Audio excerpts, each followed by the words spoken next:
जब झमेला में पड़ गईनी लगाई कैसन दलदल में गड़ गईनी। बड़ी गजब झमेला में पड़ गईनी लगाई कैसन दलदल में गड़ गईनी। लजियावा मुरारी बचाला न फेर बचाला। आजा कल है पिया जी मुठ भेड़ राती के आज 1:30 बजे पानी तोड़ा तो जवानी आँख में राती के आज 1:30 बजे।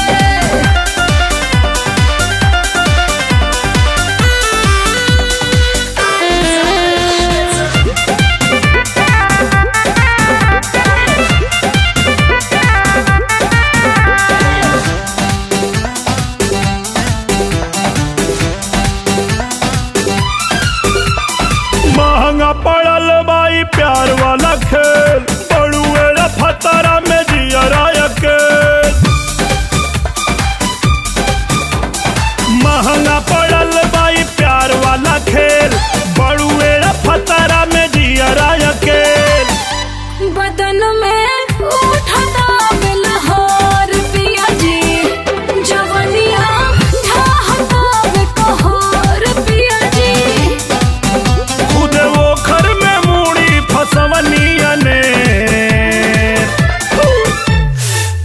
आजा कल है पिया जी मुठ भेड़ राती के आज 1:30 बजे पानी तोड़ा ता जवानी आँख में राती के आज 1:30 बजे।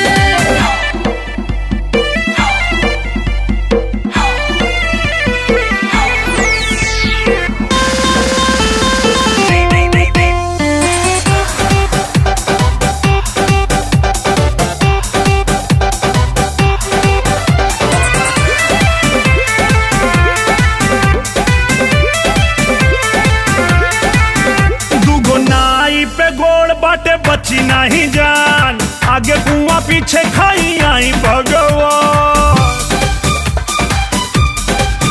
दुगो नाई पे गोड़ बाटे बची नहीं जान आगे कुआं पीछे खाई आई भगवान। गजब के आग लागल बाय पियाऊ बरसला भाग जागल बाय पियाऊ। सुख जाइब खुदे हम बरसब जे ढेर। आजा आजा कल है पिया जी मुठ भेड़